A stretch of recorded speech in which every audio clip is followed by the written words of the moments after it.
I Gusti Made Sanjaya MSI, lahir di Denpasar pada 4 Desember 1965. Masa kecilnya dihabiskan di lingkungan yang sederhana, penuh kebebasan, kenakalan khas anak-anak, dan perjuangan ekonomi. Sejak SD hingga SMA, mulai SD 2 Dwi Jenderal Denpasar, SMPN 1 Denpasar, hingga SMA Negeri 3 Denpasar, ia dikenal sebagai siswa berprestasi, juara kelas, sekaligus aktif dalam olahraga atletik, khususnya lempar cakram. Tahun 1985, ia merantau ke Jakarta menempuh S1 Pendidikan Kimia di IKIP Jakarta, diselesaikan pada tahun 1989. Ia kemudian melanjutkan studi S2 tahun 1992 hingga 1994 dan S3 tahun 1999 hingga 2004 di Institut Teknologi Bandung atau ITB dalam bidang kimia teori. Karir akademiknya dimulai saat diterima sebagai dosen IKIP Surabaya pada tahun 1993. Sejak itu, ia terlibat dalam berbagai fase penting transformasi kelembagaan hingga berperan dalam pengembangan riset dan kurikulum. Kepakaran Profesor IGM Sanjaya berakar pada kimia teoritis yang kemudian diimplementasikan pada komputasi kimia dan material nano.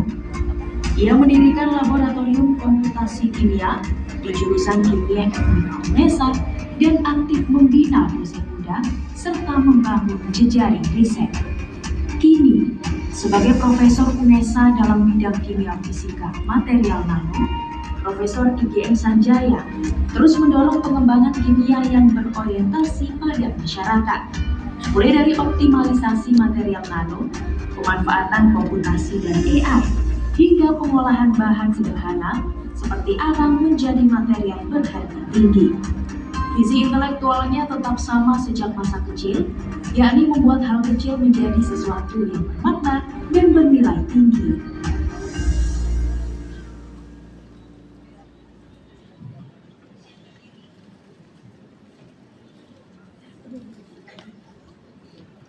Yang terhormat Ketua MWA Universitas Negeri Surabaya, yang terhormat Ketua Tenaga Akademik Universitas Negeri Surabaya, yang terhormat juga Rektor Universitas Negeri Surabaya, dan para hadirin sekalian, izinkan saya pada saat ini untuk memaparkan pidato ilmiah terkait dengan kontribusi kimia fisika dalam pengembangan nanomaterial. Ya, kalau kita berbicara tentang kimia, pasti kita akan melihat sesuatu yang luar biasa, gitu ya. Contohnya misalkan ada bom, gitu. Jadi semacam ledakan, kemudian juga kebakaran hutan dan lain-lain. Lalu kita bertanya, apakah itu kimia? Ternyata itu hanya fenomena saja, hanya gejala-gejala yang tertampakkannya. Untuk mengetahui kimia secara jelas, maka kita harus melakukan proses geometrisasi pemikiran kita dari kuadran makroskopis